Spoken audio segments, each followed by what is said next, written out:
మీ financial fast track కనుక్కోవడానికి 7 స్టెప్స్లో భాగంగా ఈరోజు వీడియోలో మనం స్టెప్ 3 గురించి డీటెయిల్గా తెలుసుకుందాం. ఇంతకీ స్టెప్ 3 నేమ్ వచ్చేసి know the difference between risk and risky.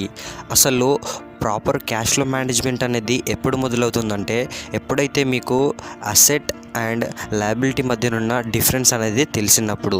ఇప్పుడు చూపించే ఒక డయాగ్రామ్ అనేది ఒక 48 years యంగ్ పర్సన్ తన క్యాష్ ఫ్లోని ప్రాపర్గా మేనేజ్ చేసిన డయాగ్రామ్. ఈ డయాగ్రామ్లో చూపించినట్టు మీరు కూడా క్యాష్ ఫ్లోని ప్రాపర్గా మేనేజ్ చేస్తే అప్పుడు మీ అసెట్ కాలం అనేది మీ లయబిలిటీ కాలం కన్నా చాలా పెద్దగా ఉంటుంది. ఈ పర్సన్ రిస్క్ని తీసుకుంటాడు కానీ ఎక్సెసివ్ రిస్క్ని తీసుకోడు. అండ్ ఇతను ఈ 10% ఆఫ్ పీపుల్లో ఉంటాడు.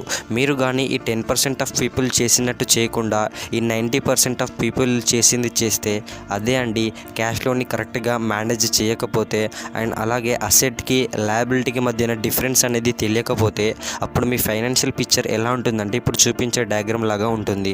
మీరు జాబ్ చేస్తారు, మీకు చాలానే ఇన్కమ్ ఉంటుంది కానీ దానికి తగ్గట్టు చాలా ఎక్స్పెన్సెస్ ఉంటాయి. మీ అసెట్ కాలం చిన్నగా ఉంటుంది, మీ లయబిలిటీస్ కాలం చాలా పెద్దగా ఉంటుంది. ఇలాంటి డయాగ్రామ్ ఉండే పీపుల్ ఏమంటారంటే ఇన్వెస్టింగ్ అనేది రిస్కీ అని. ఇక్కడ వీళ్ళు ఇన్వెస్టింగ్ రిస్కీ అనడానికి కారణం నిజంగా ఇన్వెస్టింగ్ అనేది రిస్కీ కాదు, కానీ జస్ట్ వీళ్ళకి నాలెడ్జ్ అనేది ఉండదు అండ్ ఫార్మల్ ఫైనాన్షియల్ ఎడ్యుకేషన్ అనేది ఉండదు. ఫైనాన్షియల్ లిటరసీ అంటే సింపుల్గా నెంబర్స్ని మీ ఐస్తోని చూడటం కాదు. ఫైనాన్షియల్ లిటరసీ అంటే మీ క్యాష్ అనేది ఏ వేలో ఫ్లో అవుతుంది అనేది చెప్పడానికి మీ బ్రెయిన్ని ట్రైన్ చేయడం. The direction of cash flow is everything. అందుకే ఒక ఇల్లు అసెట్ కావచ్చు లేదా అది లయబిలిటీ కూడా కావచ్చు. అది మీ క్యాష్ ఫ్లో యొక్క డైరెక్షన్ మీద డిపెండ్ అవుతుంది. ఒకవేళ క్యాష్ అనేది మీ పాకెట్లోకి ఫ్లో అవుతే అది అసెట్ అండ్ అదే క్యాష్ అనేది మీ పాకెట్లో నుంచి బయటికి ఫ్లో అవుతే అది లయబిలిటీ. చాలామంది ఎడ్యుకేటెడ్ పీపుల్కి ఫైనాన్షియల్ ఇంటెలిజెన్స్ లేకపోవడం వల్ల వాళ్ళని వాళ్ళు చాలా ఫైనాన్షియల్ రిస్క్లో ఉంచుకుంటున్నారు. ఈ పీపుల్ జాబ్ సెక్యూరిటీకి పట్టుకొని ఉంటారు, జాబ్ సెక్యూరిటీకి ఎడిక్ట్ అయి ఉంటారు. ఎప్పుడైతే ఎకనామీ అనేది చేంజ్ అవుతుందో అప్పుడు వీళ్ళు అస్సలకే చేంజ్ కారు.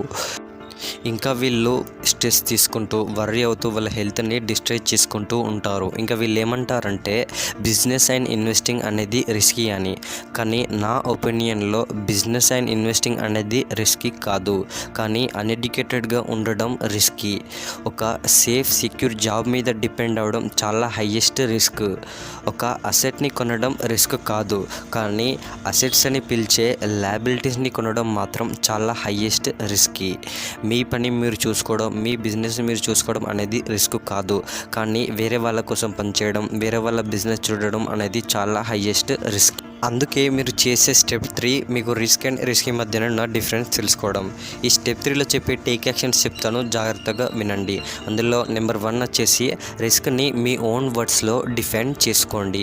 ఫర్ ఎగ్జాంపుల్ మీకు పేచెక్ మీద డిపెండ్ అవ్వడం రిస్కీనా, లేదా ప్రతి నెల కట్టే అప్పు ఉండడం రిస్కీనా, లేదా మీకు ప్రతి నెల క్యాష్లను జనరేట్ చేసి అసెట్ని సొంతం చేసుకోవడం రిస్కీనా, లేదా ఫైనాన్షియల్ ఎడ్యుకేషన్ నేర్చుకోవడానికి టైంని స్పెండ్ చేయడం రిస్కీనా, లేదా డిఫరెంట్ టైప్స్ ఆఫ్ ఇన్వెస్ట్మెంట్స్ గురించి నేర్చుకోవడానికి టైం స్పెండ్ చేయడం రిస్కీనా, ఇలా మీరు డిఫైన్ చేసుకోండి. నెంబర్ 2, ఇప్పుడు నేను చెప్పబోయే థింగ్స్ని మీరు ప్రతి వారం 5 hours లేదా 1 hour ఖచ్చితంగా కమిట్మెంట్తో చేయండి. అందులో నెంబర్ 1, మీరు న్యూస్ పేపర్లోని బిజినెస్ సెక్షన్ని అండ్ వాల్ స్ట్రీట్ జర్నల్ని చదవండి.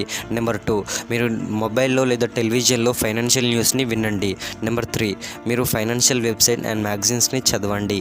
నెంబర్ 4, మీరు క్యాష్ ఫ్లో గేమ్ని ఆడండి, లోకల్ క్యాష్ ఫ్లో క్లబ్ని కలవండి. Number 5, financial education and investing మీద సెమినార్స్ని అటెండ్ అవ్వండి. నెంబర్ 6, మీరు ఫైనాన్షియల్లీగా ఫ్రీ అయ్యే ప్రాసెస్లో మీకు హెల్ప్ చేయడానికి ఒక కోచ్ని హైర్ చేసుకోండి. ఓకే ఫ్రెండ్స్, మీకు ఈ స్టెప్ 3 క్లియర్గా అర్థమైందని అనుకుంటున్నాను. ఈ వీడియో నచ్చినట్టయితే లైక్ చేయండి, షేర్ చేయండి అండ్ ఇలాంటి మరిన్ని వీడియోస్ కోసం మన ఛానల్ని వెంటనే సబ్స్క్రైబ్ చేసుకోండి. మళ్ళీ నెక్స్ట్ వీడియోలో స్టెప్ 4తో కలుసుకుందాం. Stay tune. జై హింద్.